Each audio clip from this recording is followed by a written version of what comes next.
You are now listening to Project XX Cast podcast series. So what is the main causes of antisocial behaviour overall?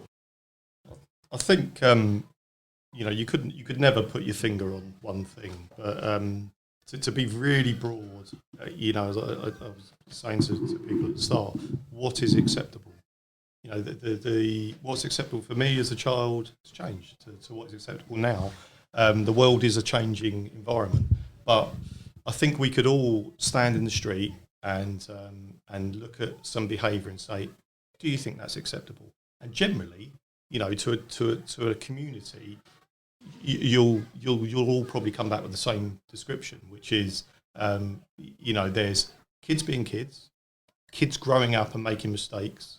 There's adults making mistakes, not being, like you said, not having the knowledge that actually maybe it's not the police who need to deal with it. Maybe this is just a disagreement, and yes, there are functions and facilities a way in, but if you're not aware of what is acceptable, or if you haven't been given those standards, and I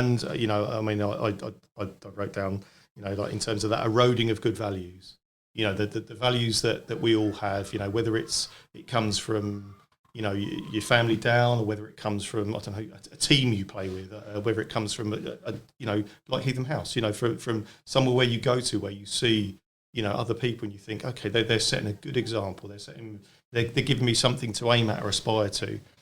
And when you deviate from that, first off, it's just, okay, it's minor. Try to move back to the middle again. Try and move back to the middle. Nobody's expecting angels of everyone, because, we can all say hand on heart, we can never be good all the time. But what we can be is in that middle, that good value, that acceptability. And, what I do, say this, the individuals I have to deal with within the police, you have frank discussions with people about their behaviour, and you just say, what's your motivation here? What and you ask them quite clearly. Some people obviously, shout and bawl. They don't want to be spoken to. They just do not want to acknowledge maybe that somebody's asked them, why did you do that? You give me a reason, because I was angry, because I was upset, because I was frustrated. Okay, how can we help you with your anger, your frustration, why are you upset? That support then can potentially stop a second incident. If it's something that is, is medical, have you got assistance with that? What we don't want it to be is where we're having that discussion within a police environment, in an interview room, because now we've had to deal with it. And so, from the community safety partnerships perspective and the community and everyone, all the partners that we come together with, we try to discuss, when we deal with anything, we try to discuss, what's going on here, what was acceptable, why is it occurring, and who's the best lead agency, who's the best person that can assist this person to the greatest end. And it's not always the police, it's not always, let's just hammer on a nail, let's just stop this right now. And I think that actually it takes that person to agree that actually their behaviour was unacceptable. Yes, they have to acknowledge it. And if they don't want to acknowledge it, then okay, yes, the swingometer moves towards maybe more to enforcement. But when you can say, yes, what I did was not what I should be doing. If you're shouting on your balcony to people in the community because you like that song, and it's like the last couple of days where it was really hot and everyone had their windows open and you've got your music blaring out your window at 2 a.m. when you're trying to sleep, if your neighbour was doing the same, would that be acceptable? And to be honest, I think we can be really easy in that respect. But then we do get down to the point where we just have individuals who disagree with each other. Person A thinks this is unacceptable, person B doesn't.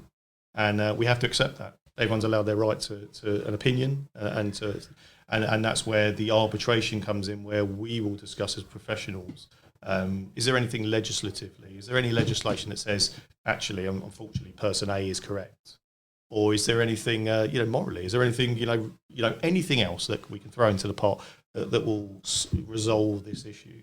But yeah, that acceptability and that kind of level, whilst it will change this year, next year, it will always fluctuate. But I think we can all kind of say, if we hear somebody shouting and bawling in the street outside, then probably the people who live around here probably don't want to hear it, and that's an easy level for me, and it's an easy win. Everything besides that, I think we all agree, but just sum it up in my view and understand my peer pressure, feeling different. Young people feel different, feel like they're not being heard. They have problems at home that that's where we look at holistic kind of stuff with the professionals and listen to a young person's voice who's a positive influence in them, see how we can help them. Others, they may have some learning difficulties. We've got to take these all in consideration. But I think what Sergeant Dale said is really important. Let's get that intervention and support before it's too late. Once in that police thing, it makes things difficult. We want to make sure we support them correctly before they're going down the court kind of thing. So we want to make sure we got the right support. But my best advice to a young person, believe it or not, we were young, everyone here at the table, speak to us. We'll try to understand. We may not get it right, but we'll try to work with you in partnership and try to make you feel like you'll be listened to in your voice and that. We did yesterday, like some questions in Kingston. We're going to do it again in another centre. A lot of the youth, it was nice. They're all saying positive things, and they're all saying, most we like the police, but sometimes we feel like we're being judged by police. And I could understand what they're saying, and they weren't wrong. We've all been there in that kind of situation. But it's about how you conduct yourself, and we all, as members of public, when we're in public, we've got to remember that. So just trying to get the right balance, but it's working in partnership for definite. Yeah, and I mean, I think for me, taking it away from kind of a individualistic kind of cause, it's, as a community safety partnership, there are things that we can do, like to target location-based antisocial behaviour. So there's this theory called broken windows theory, where if an area is very run down, that's going to encourage more people to commit crime in the area because they see it as, well, it's already a mess, so, what's the point? So as a community safety partnership, there are things that we can do to make areas more appealing and then tackle antisocial behaviour and stop it that way. So for me, I think that's another kind of major cause in terms of location-based antisocial behaviour. I would say as well, just linking on to the end of that, the Home Office have highlighted that as well, that, as we discussed, how do you report antisocial behaviour? Simple things like that. The Home Office have been running a pilot which is called Street Safe, and it links into the Community Safety Partnership and the police, and it has two very defined kind of rationales to it, which is, how do you feel? Where do you feel unsafe? And that broken windows kind of concept, which is how does the community look to you? And Street Safe is, it can just be Google Street Safe. It will bring up a web page. It is anonymous. It will not take any of your personal details from you, and it provides you with the opportunity to explain where you feel unsafe. And this is for anyone, any age. This is not specific to adults. This is for young persons as well. To say, potentially, if you walk onto a road where you normally travel from school, but you feel unsafe because of lighting, because of overgrown kind of hedges, because of graffiti, because of broken windows, then that's an opportunity for you to report it. And that information, all of that information comes back to myself. It's reviewed, and it can be shared with the Community Safety Partnership, and it can be shared whilst it's a pilot at the moment, and it is running, it is nationwide as well, and it is here for. They appreciate the scenario that not everyone wants to speak to the police. Not everyone is going to spend the time to log on to a council website and troll through where do I report this. Certainly, if you're 14, 15, are you really going to do that? So that they've highlighted that and said, okay, well, we haven't got that function, so let's at least provide it in it and see how it goes. Now, at the moment, I can say that across the country, the thousands of reports that have been received, are now actively being looked at, and it is such a no-brainer to me to see something and say, okay, whilst we can't contact you back because it's anonymous, that may be exactly what you want. What we can do is act on your concerns, and we'll act on that by seeing what it is. Now, okay, we can't change the shape of the street, we're not going to be able to do that, but if it is simple things like street lighting, then the council can deal with that. They may not have seen that, they may not have known.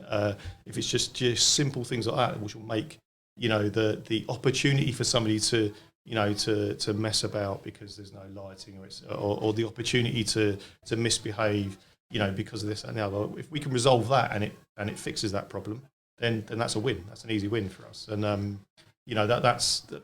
kind of leads in as we were discussing about this ASB Awareness Week that is running at the moment, which Resolve, who are a private company who drive this across the nation, and they get all the community safety partnerships, all the police, and it is driven by the Home Office as well, okayed. And it's not about enforcement. It's not about us, driving around in vans and, wagging fingers at people. It's about telling people what there is out there to, to help you help yourself.